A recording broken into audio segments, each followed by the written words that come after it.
नमस्कार दोस्तों, स्वागत है आपका हमारे YouTube चैनल पर। आज मैं हमारे माननीय राष्ट्रपति जी का 31 जनवरी को जो 31 जनवरी 2025 को जो स्पीच दिया था उसको डिक्टेट करूँगा। स्पीड 100 के आसपास रहेगी, तो आप लोग लिखने के लिए तैयार हो जाइए। ठीक है, बहुत अच्छा मैटर है, लिखिएगा और मिस्टेक को निकालिएगा कितनी निकल रही हैं। डिक्टेशन शुरू करने से पहले आप लोगों से रिक्वेस्ट है, प्लीज़ चैनल को सब्सक्राइब कर लीजिए और अपने दोस्तों को ज़्यादा से ज़्यादा शेयर करिए। डिक्टेशन शुरू करते हैं 5 सेकंड बाद।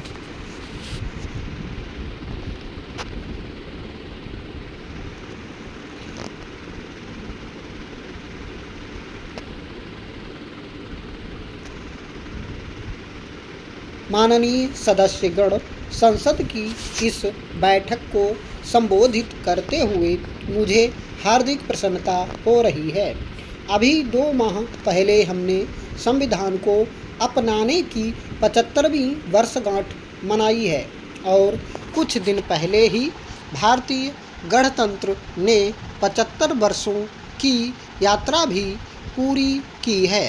ये अवसर लोकतंत्र की जननी के रूप में भारत के गौरव को नई ऊंचाई देगा। मैं सभी देशवासियों की तरफ से बाबा साहब अंबेडकर समेत सभी संविधान निर्माताओं को नमन करती हूँ। माननीय सदस्यगण, इस समय देश में महाकुंभ का ऐतिहासिक पर्व भी चल रहा है। महाकुंभ भारत की सांस्कृतिक परंपरा का, भारत की सामाजिक चेतना का पर्व है और देश और दुनिया से आए करोड़ों श्रद्धालु प्रयागराज में पुण्य स्नान कर चुके हैं। मैं मौनी अमावस्या के दिन हुए हादसे पर अपना दुख व्यक्त करती हूँ। घायलों के शीघ्र स्वस्थ होने की कामना करती हूँ। कुछ दिन पहले ही हमने देश के पूर्व प्रधानमंत्री डॉक्टर मनमोहन सिंह जी को खोया है। मनमोहन सिंह जी ने 10 वर्षों तक प्रधानमंत्री के रूप में देश की सेवा की। वो लंबे समय तक संसद के सदस्य भी रहे। मैं मनमोहन सिंह जी को भावभीनी श्रद्धांजलि देती हूँ। माननीय सदस्यगण, भारत की विकास यात्रा के इस अमृतकाल को आज मेरी सरकार अभूतपूर्व उपलब्धियों के माध्यम से नई ऊर्जा दे रही है। तीसरे कार्यकाल में 3 गुना तेज गति से काम हो रहा है। आज देश बड़े निर्णयों और नीतियों को असाधारण गति से लागू होते देख रहा है और इन निर्णयों में देश के गरीब, मध्यम वर्ग, युवा, महिलाओं, किसानों को सर्वोच्च प्राथमिकता मिली है। मेरी सरकार ने तीसरे कार्यकाल में सभी के लिए आवास के उद्देश्य की पूर्ति के लिए ठोस कदम उठाए हैं। प्रधानमंत्री आवास योजना का विस्तार करते हुए 3 करोड़ अतिरिक्त परिवारों को नए घर देने का निर्णय लिया गया है। इसके लिए 5,36,000 करोड़ रुपए खर्च किए जाने की योजना है। मेरी सरकार गांव में गरीबों को उनकी आवासीय भूमि का हक देने और वित्तीय समावेशन के लिए प्रतिबद्ध है। इस दिशा में स्वामित्व योजना के अंतर्गत अब तक 2 करोड़ 25 लाख संपत्ति कार्ड जारी किए हैं। इनमें से करीब 70 लाख स्वामित्व कार्ड पिछले 6 महीने में जारी हुए हैं। पीएम किसान सम्मान निधि के तहत करोड़ों किसानों को पिछले महीनों में 41,000 करोड़ रुपए की राशि का भुगतान हुआ है। जनजातीय समाज के 5 करोड़ लोगों के लिए धरती आबा जनजातीय ग्राम उत्कर्ष अभियान प्रारंभ हुआ है। इसके लिए 80,000 करोड़ रुपए का प्रावधान किया गया है। आयुष्मान भारत योजना के अंतर्गत 70 वर्ष और उससे अधिक उम्र के 6 करोड़ वरिष्ठ नागरिकों को स्वास्थ्य बीमा देने का फैसला हुआ है। इन्हें हर वर्ष 5 लाख रुपए का हेल्थ कवर मिलेगा। छोटे उद्यमियों के लिए मुद्रा ऋण की सीमा 10 लाख रुपए से बढ़ाकर 20 लाख रुपए कर दी गई है।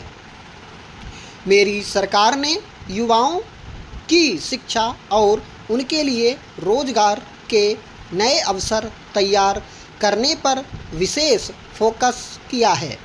मेधावी छात्रों को उच्च शिक्षा में वित्तीय सहायता देने के लिए पीएम विद्यालक्ष्मी योजना शुरू की गई है।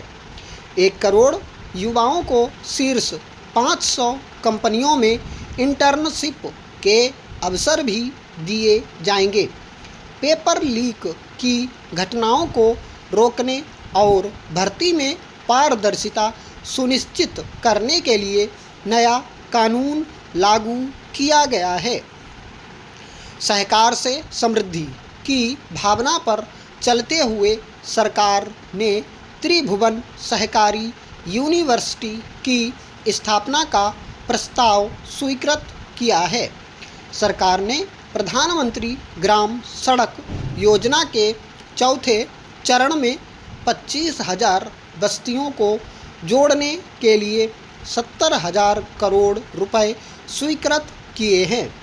आज जब हमारा देश अटल जी की जन्म शताब्दी का वर्ष मना रहा है, तब प्रधानमंत्री ग्राम सड़क योजना उनके विजन का पर्याय बनी हुई है।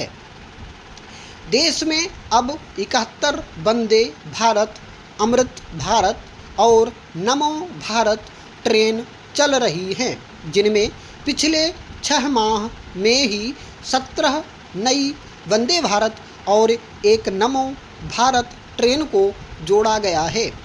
वन नेशन वन इलेक्शन और वक्फ अधिनियम संशोधन जैसे कई महत्वपूर्ण विषयों पर भी सरकार ने तेज गति से कदम आगे बढ़ाए हैं। माननीय सदस्यगण, मेरी सरकार के 1 दशक के कार्यकाल ने विकसित भारत की यात्रा को नई ऊर्जा दी है। विकसित भारत के विजन में जन भागीदारी का सामूहिक सामर्थ्य है। देश की आर्थिक उन्नति का रोड मैप है। डिजिटल क्रांति के रूप में टेक्नोलॉजी की ताकत है और आधुनिक इंफ्रास्ट्रक्चर का आधार है। मेरी सरकार के प्रयासों के बल पर भारत दुनिया की तीसरी सबसे बड़ी अर्थव्यवस्था बनने जा रहा है। विकसित भारत की उड़ान को हमारे संविधान के आदर्शों का सतत मार्गदर्शन मिलता रहे, इसके लिए सरकार ने सेवा, सुशासन, समृद्धि और स्वाभिमान इन प्रमुख सिद्धांतों को गवर्नेंस के केंद्र में रखा है। सरकार रिफॉर्म, परफॉर्म और ट्रांसफॉर्म के अपने संकल्प को तेज गति से आगे बढ़ा रही है।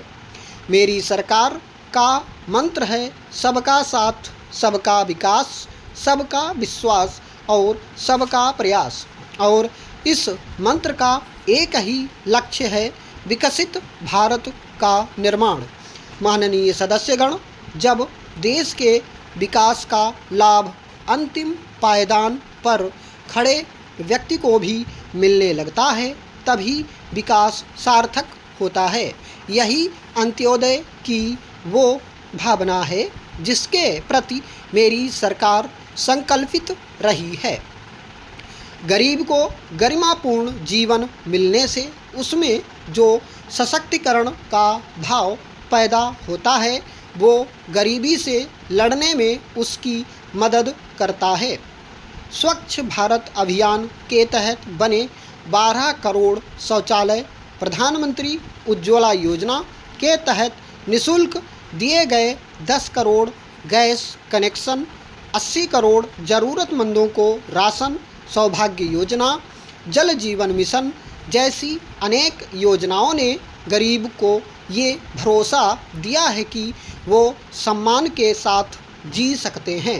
ऐसे ही प्रयासों की वजह से देश के 25 करोड़ लोग गरीबी को परास्त करके आज अपने जीवन में आगे बढ़ रहे हैं। इन्होंने नियो मिडिल क्लास का एक ऐसा समूह तैयार किया है जो भारत की ग्रोथ को नई ऊर्जा से भर रहा है। स्टॉप।